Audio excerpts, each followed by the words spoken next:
청취자 여러분, 안녕하십니까? 경계선 너머의 이야기 채널에 오신 것을 진심으로 환영합니다. 오늘의 이야기를 시작하기 전에 청취자 여러분께 아주 간단하면서도 상상하기 힘든 질문을 하나 던져보고 싶습니다. 시작부터 질문이라고 하시니 어떤 내용일지 벌써 긴장이 조금 되네요. 네, 여러분은 평생을 바쳐서 헌신한 직장에서 어느 날 갑자기 종이 한 장을 잃어버렸다는 이유만으로 가족의 목숨까지 위협받는 상황에 부닥치게 된다면 과연 어떻게 하시겠습니까? 종이 한 장 때문에 가족의 생명까지 위협받는다는 것은 우리가 사는 세상에서는 정말 상상조차 힘든 끔찍한 일이죠. 맞습니다. 하지만 누군가에게는 이것이 피할 수 없는 현실이 되었습니다. 본격적인 이야기에 들어가기 전에 오늘 심층 탐구 시간이 기대되신다면 좋아요와 공유 그리고 구독을 정중하게 부탁드립니다. 여러분의 따뜻한 응원이 저희에게는 정말 큰 힘이 됩니다. 자, 오늘의 탐구 미션을 소개해드리겠습니다. 오늘 저희가 다룰 자료는 유튜브 채널 이제 만나러 갑니다에 출연하신 류현우 전 쿠웨이트 주재 북한 대사대리의 인터뷰 내용입니다. 예, 청취자 여러분 반갑습니다. 오늘 다루게 될 자료는 북한 최고 위층, 이른바 백두혈통의 금고지기의 사위였던 엘리트 외교관에 대한 이야기입니다. 네, 어째서 그가 모든 기득권을 버리고 대한민국으로 목숨을 건 탈출을 할 수밖에 없었는지 그 충격적이고 파란만장한 내막을 낱낱이 파헤쳐보는 것이 오늘 저희의 미션입니다. 맞습니다. 이 자료는 단순히 한 개인의 극적인 탈출기를 넘어서는 의미를 지니고 있습니다. 철저하게 총재된 폐쇄 사회의 실상과 또 그 안에서 살아가는 인간의 본질적인 존엄성에 대하여 매우 깊이 있는 통찰을 제공하고 있죠. 자, 이 내용을 한번 풀어보죠. 먼저 류현우 전 대사대리가 북한에서 어떠한 위치에 있었는지 그 엄청난 배경부터 짚어보아야 합니다.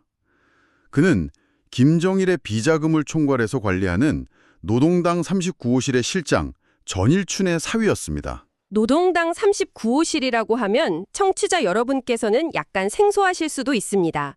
쉽게 설명해 드리자면 최고 지도자의 개인 비자금을 관리하는 은밀한 돈줄을 쥐고 있는 핵심 부서라고 보시면 됩니다. 본인 역시 평양외국어학원과 평양외국어대학교를 거쳐서 외무성에 들어간 그야말로 상위 1%의 초엘리트 코스를 밟은 인물입니다. 네, 아내분 또한 김일성 대학교 경제학부를 졸업한 최고위층 자제였지요. 북한 내에서는 정말 그 누구도 부러워할 수밖에 없는 완벽한 결합이었습니다.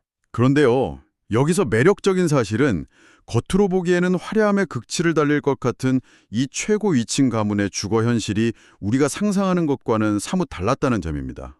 그 부분 말이죠. 류 전 대사가 결혼을 하고 신혼생활을 시작한 곳이 평양 시내의 대저택이 아니었습니다. 네, 장인인 전일춘 실장이 은퇴를 하면서 국가로부터 배정받은 평양 외곽의 17평짜리 낡은 아파트였다고 합니다. 더 놀라운 것은 그 좁은 공간에 장인, 장모, 처형네 부부와 조카들, 그리고 류 전 대사 부부까지 무려 3세대가 함께 모여서 살았다는 점입니다. 잠시만요.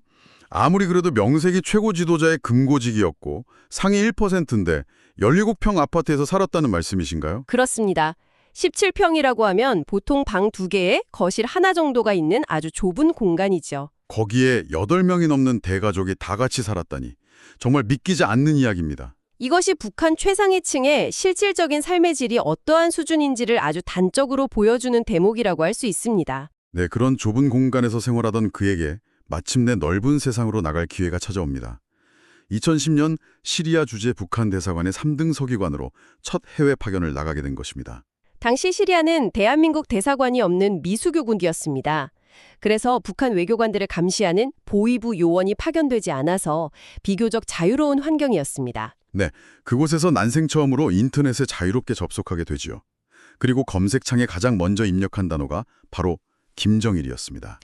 그 단어 하나가 정말 류 전 대사의 인생관을 송두리째 뒤흔들어 놓게 됩니다. 검색 결과가 충격적이었죠.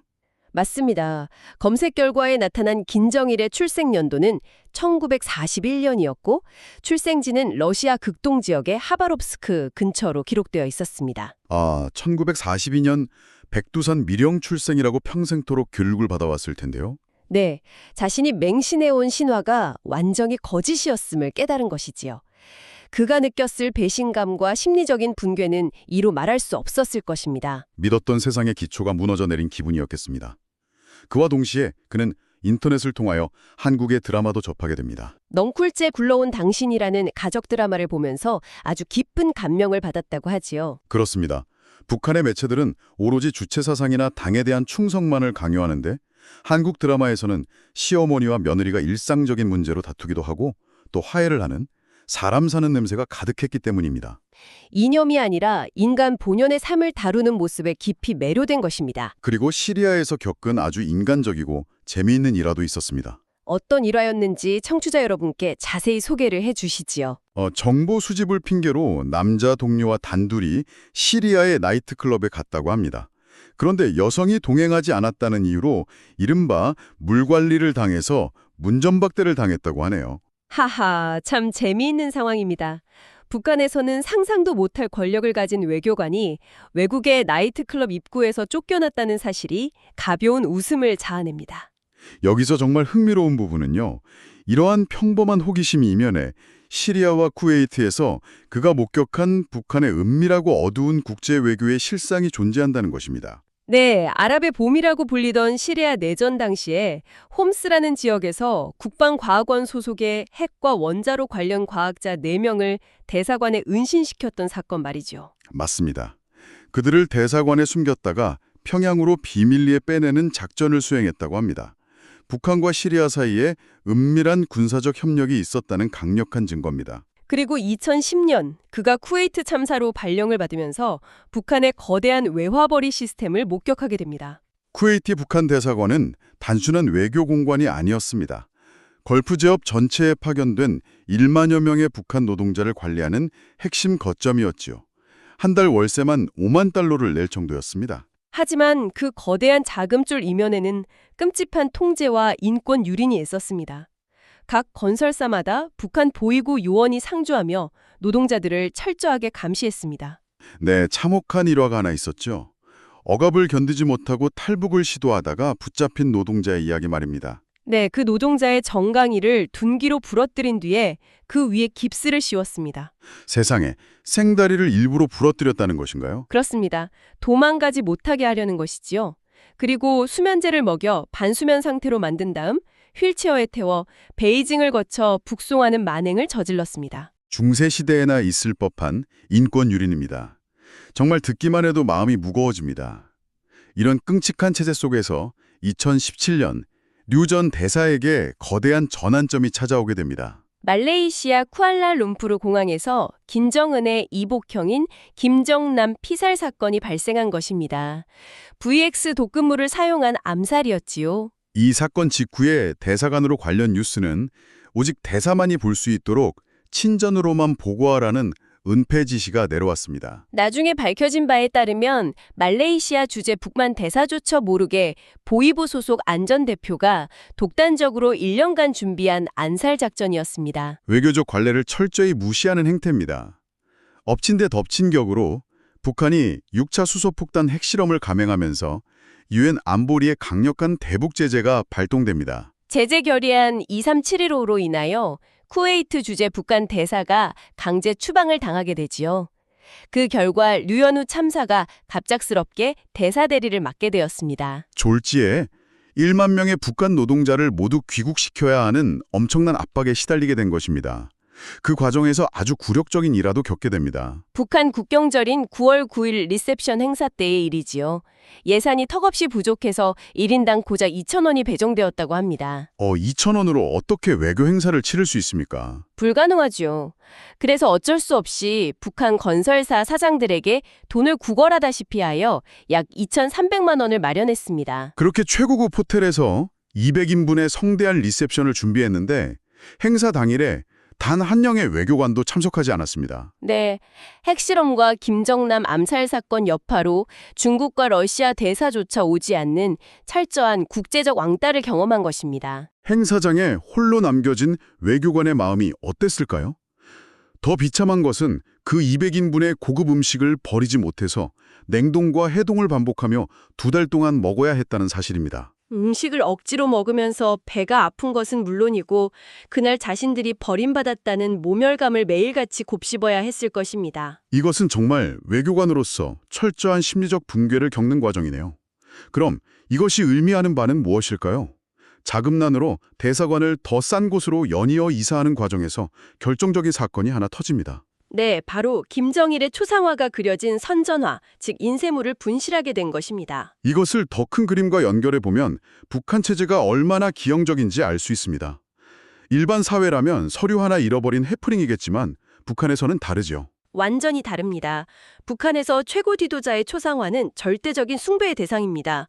불이 나도 가장 먼저 구출해야 하는 것이 초상화니까요. 고의가 아닌 단순 실수라 하더라도 당의 권위를 훼손한 특대형 사건으로 분류되어 본인과 가족 전체가 정치봉 수용소로 끌려가 목숨을 잃을 수 있는 사안이었습니다. 네, 그래서 류 전 대사는 이 분실 사실을 무려 2년 동안이나 숨겼습니다. 아내에게조차 말하지 못했지요. 그러다가 아내가 북한에 방문하면서 진실을 알게 됩니다. 하지만 아내에게 더 큰 충격을 준 것은 따로 있었습니다. 바로 친정아버지인 전일춘 실장의 참담한 현실이었습니다. 최고 지도자의 금고지기로 평생을 바쳤는데 은퇴 후 돌아온 것은 옷장 하나 없는 텅 빈 평양 외곽의 아파트였습니다. 네, 6개월치 식량으로 단 4kg의 감자만 배급받으며 비참하게 살고 있는 모습을 본 것입니다. 아내는 그 광경을 보고 우리 아버지가 평생을 바쳤는데 차려진 것은 고작 이것뿐인가 하며 우열했다고 합니다. 이 대목에서 맹목적인 충성 시스템이 얼마나 허무한지 깊이 느껴집니다. 아버지가 버림받는 모습을 본 아내는 이제 남편마저 잃을 수 없다는 절박함에 탈북에 동의하게 됩니다. 탈북을 결심한 무렵 평양으로부터 아주 치밀한 함정이 파여진 전보가 날아옵니다. 대사관 로비에 있는 유화 작품을 가지고 당장 귀국하라는 지시였습니다. 잃어버린 것은 인쇄된 선전화인데 유화를 가져오라고 한 것은 의심을 피하려는 속셈이었지요. 귀국하면 곧바로 체포될 것이 명백한 상황이었습니다. 탈출 당일의 긴박함은 이루 말할 수 없었을 것입니다.